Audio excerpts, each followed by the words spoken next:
Twinning Staff. So now Twinning Staff does the exact same thing as Volo, in that now he gets 2 copies of things, so he'll get 3 permanents of the same creature. That's pretty nutty. He's got more gas here, I guess. Gilded Drake. Yikes.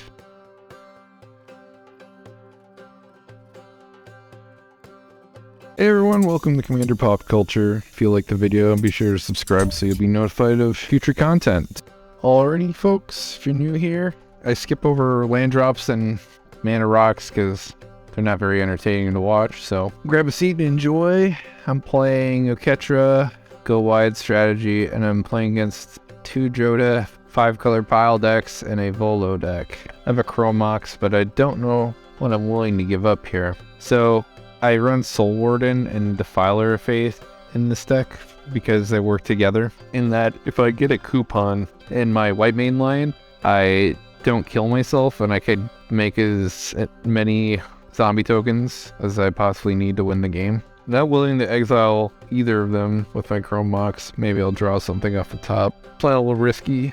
It's a very janky kind of setup because the Defiler of Faith makes it so the white mana symbols have Phyrexian costs, and Soul Warden gains me a life every time I play a creature, and since I make a token and white main hits the field, I break even in terms of life investment. We're just going to lead off with the Esper Sentinel, and maybe I'll get some cards to fix my problem. I drew a Jewel Lotus, that's kind of nice. I'm definitely incentivized to exile something with my Chromox now, because I get a turn 2 commander in play.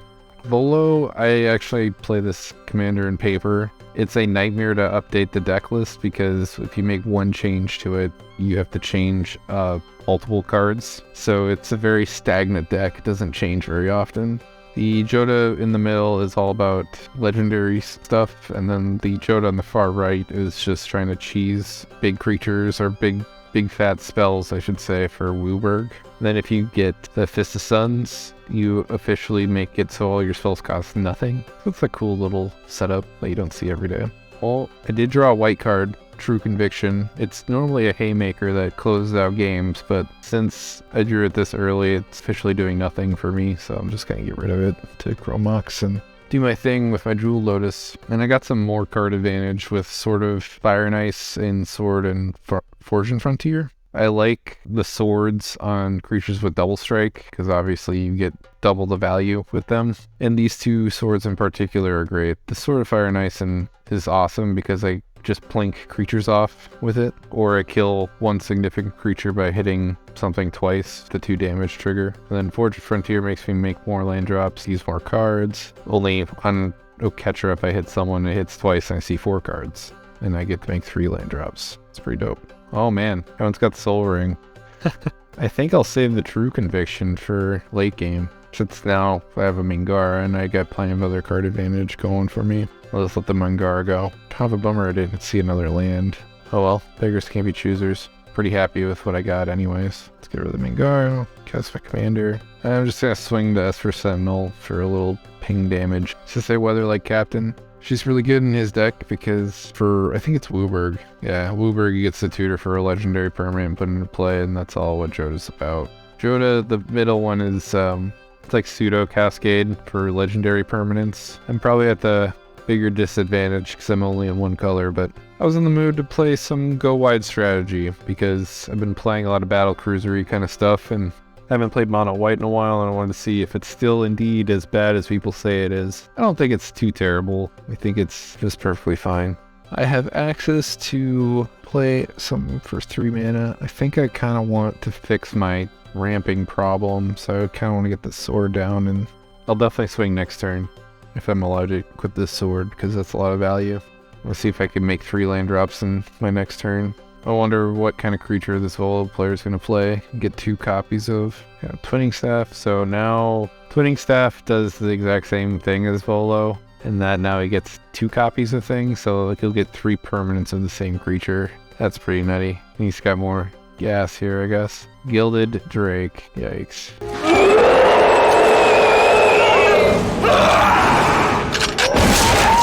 Happening. I guess I could equip my Sword of Forge and Fire to one of my Drakes. Definitely don't want to be giving the Volo player more more permanents in play than he's already got. Wish my Grasp of Fate would do more than just hit one thing of his. Kinda wish I played my other sword, because then I could have hit this Volo off and be at least stifling him a little bit. It's gonna path something. Let's just crash in over here at the guy, kind of deserves it. That sucks. The knight would have definitely helped with my my mana problem. Play that turn is probably as terrible as I possibly could have. I should have just equipped the sword, attacked, saw those cards, and then made my decision with the Soul Warden after. Got way too far ahead of myself. Happy little mistakes. Maybe people will take pity on me and leave me alone for a bit. Big is cool. Whenever you cast a spell from anywhere other than your hand, you draw a card. It works great in his Jodah deck because he's casting stuff from exile, so every time he casts a legendary spell from exile from the trigger, he gets a draw as well. Might be able to surprise people with this True Conviction if I get the mana to do anything with it. Ooh, there we go. Kinda handy. Not out yet. I could play True Conviction here. That sounds pretty sweet. Make this guy sweat a little bit. Yeah, you could draw off my own Esper Sentinel. I have a good reason not to pay for it. It's gonna be a ton of damage. Hopefully he doesn't have a free counterspell. No, he didn't have it. Alright, let's go to town. I didn't mean to attack with that. Oh well. I wanted to right click to speed it up, and then I got a little too happy with my clicks and forgot to click this back. Making all kinds of mistakes this game. Come on, lands. Ancient Tomb helps. Got Palace Jailer too. Marsh Flats. Cool. I could just play the sword for the value. Ship it back. Probably get tagged back pretty hard. But that's the beauty of Lifelink and Vigilance, is you kind of go balls to the wall and you don't really care what happens afterwards. It'd be sweet if I get to kill the Volo player with his own Gilded Drakes. Now I have enough mana to do all kinds of sweet stuff. And I get to see a lot of cards. Well, Aether Skull is pretty good because could bounce his Gilded Drakes back to his hand. Do this all over again. He can do it at instant speed too. Oh, it has to be at a sorcery speed. Okay, not as good. Still pretty effective. I imagine he attacks first before he does it. If he forgets... Oh, this has flying too. Nice. Maybe he'll forget and not know that he has to do that at sorcery speed, but he's definitely alpha striking. Come get some. Wasn't going to be able to block you anyways. This kind of sucks because now I don't have a creature. Oh, he forgot to activate it. Okay. That means I could kill him as long as my board stays intact. So my sword gives pro blue, and I'll just crash in and deal with that. Because he comes an 8/8 Axaxes with the Conviction. I might get to clean up some things on the board as well. Oh, he gets the energy at the beginning of his upkeep. I thought it was an ETB trigger. That's how often I see Aether Skull Ancient. I don't even think I run a Leviathan in my deck. It's a weird one. The Jodah player in the middle is also going to be a bit of a problem. I unfortunately can't... I could kill his Vega with a Sword of Fire and Ice trigger. Well, good thing I didn't use my Grasp of Fate, because it's looking like the... Oh, he's doing me a solid here. Doesn't have to attack, but he's going to do it anyways. Bringing him back. At least a token copy of it. If people don't know what happened, that's what the Rata Drabik of Urborg does. Whenever a legendary creature they control dies, they make a token copy of it, except it's a 2/2 legendary zombie in addition to its other types. Alright, Jodah, please don't wipe the board because I want to kill him. Alright, well, now my Grasp of Fate will be maximum value. Sweet. Can't wait to get my permanents back. I guess the Jodah player gets his too. Man, I found a coupon. Really wish I didn't throw away my Soul Warden like I did. Cloudstone Curio, that's great. Clever Concealment, that's nice too. I got a Stonecloaker. How did he survive at 2? 7? I did the math wrong. Well, I guess I maximized my damage in general, so it's nothing to be too upset about. I guess I could play Cloudstone. I'm bouncing it no matter what. What are some things I'm okay with him bouncing? The Spirited Companion for sure. Just get this out there so I don't lose the value. There. Let's get my white count up. Fortunately, I can't pay it because I want to activate my... Let's get rid of Commander, Jodah. This is a pretty sweet turn. Everyone put their commanders back in their zone, so that means I don't have anything to undo it. It's just a good sign. Play this because I don't care. She balances that back to my hand. Got another white source, kind of handy. You know. Ooh, that's pretty sick. Yeah, I'll keep that there. Oh, I could be bouncing my lands for more mana. I think I've only played one land this turn, and I have 3 activations. I only played the Ancient Den this turn.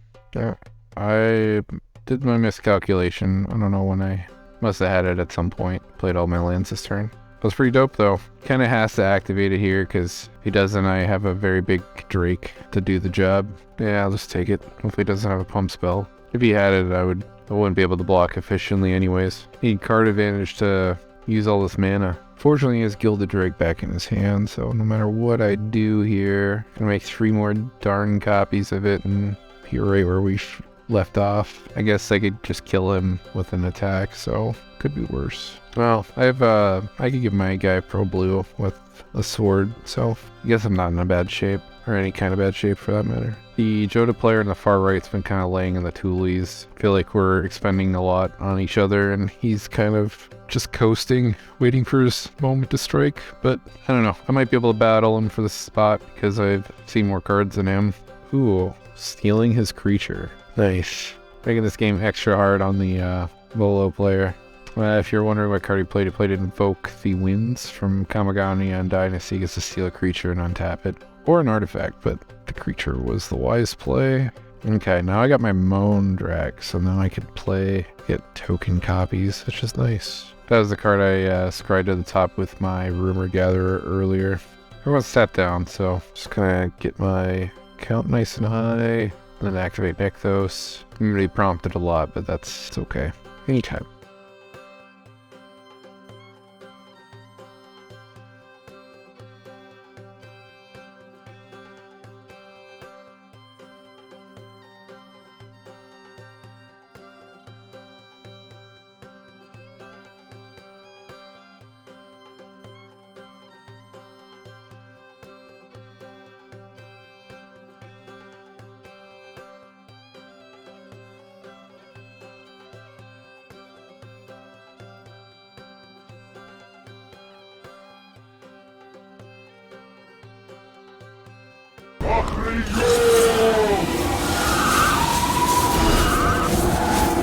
The fact that no one's given up tells me that people have an answer for my big board, so might have just did all that for no reason.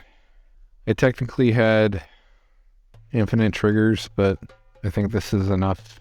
God, I hate this. I wish they would just put a number next to these energy symbols. 3, 6, or 1 short. I think this costs 8.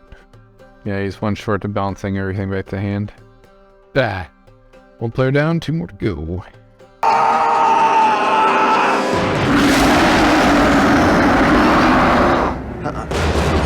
Played Agila, so Warrior Legend. Gives him a bonus attack step for Wooburg, and gives him, oh my gosh, didn't know it gives him Trample, Lifelink, and Haste. That's pretty insane. This has been a long game, because everyone's making mistakes. I guess the middle Jodah player made a mistake just now. On my turn, I'm just going to definitely swing my Oketra, whoever's the most open, because I want those sword triggers. Could have used, he's saying he could have used Sisei, but like you would have gotten a legendary permanent that costs 2 or less. I don't know if that would have made a difference. I don't know if there are any legendary permanents that undo all of this. Because she's only got 3 power. At the time, she only had 2, so I guess there would have only been 1. Gets to steal something. They each have 2 blockers. I do 8 damage per token, so well, they could all efficiently block my commander. So we're just gonna split up the attack evenly between these 2. I guess I could blow up the. He's got more life over here, so I'll just take away one of his tokens. Now I could block or attack however I feel like it. Okay, that's 14. Blocks that one. 22. 30 for good measure, and then I'll send the rest over.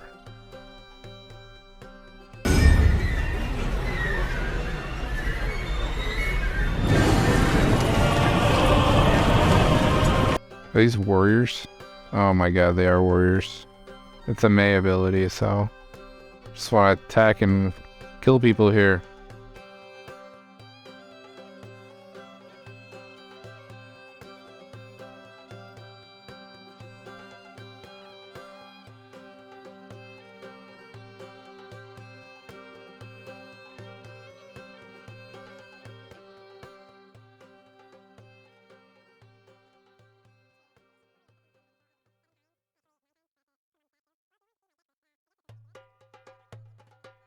This guy's something else. Alright, let's go over the deck. I'll have a link to the deck list below. And I guess I could go over that combo I was talking about. The what's it called? Defiler of Faith is basically like the in Dominaria United they came out with a suite or a set of one in each color that reduces the cost and does like the Karark thing. And running it in this deck so I could do a coupon and something like coupon, I would go like Cloud Key or Pearl Medallion, effectively reducing the cost of my white main line to just 2 life. Now if I have my Soul Warden in play, I actually net a life when I do this, so I can infinitely cast my white main line and make infinite 4/4s. That was the other infinite combo that I could do, is Phyrexian Altar and Modrak, because I'm making multiple tokens. I can net a token and keep casting my my white main line. So that's the other way I can do infinite tokens. And then wait for a revolution on the table, swing for a lethal. Of all the infinite combos you could do, I think that one's one of the more reasonable ones, because everyone has a turn to find a board wipe. Most of my creatures are all about bouncing each other. And Cloudstone Curio is great because I get to bounce creatures that are in play as well. If I can't find the white main line or one of the creatures in my deck that bounce other creatures, then I could rely on Cloudstone to get me there, just so I can get more cast triggers. And then I have the board wipes protection suite with Clever Concealment and the Guardian of Faith. Phasing out is perfect in this deck because it dodges everything. I like Guardian of Faith in particular more because if someone is looping that annoying card, what's it called? Cyclonic Rift. Guardian of Faith is great because it's a creature, so they bounce my phasing out dodge tool back to my hand, so you just do it again if they try to loop their Cyclonic Rift again. That's why I run Guardian of Faith in a lot of decks, actually. Some fun tech if you didn't know about it. And then I got like static board wipe protection effects like Avacyn and Eldrazi Monument. I do run Elishnor Grand Cenobite because I think that's also just a bomb in white, kind of like True Conviction. Elishnor is sweet because not only does it clean up the board, but whatever sticks, there will be a 4 power difference after it's a play, and nothing could probably block profitably into that because your creatures get +2 bigger, everyone else's creatures get -2 smaller. So that's a 4 stat block, or I don't know how to describe it, 4 points difference in stat blocks. That's why she's so good. The ultimate Anthem effect. But yeah, that's the deck. Hope you guys enjoyed watching. Have a good night, everyone. Thanks for your time.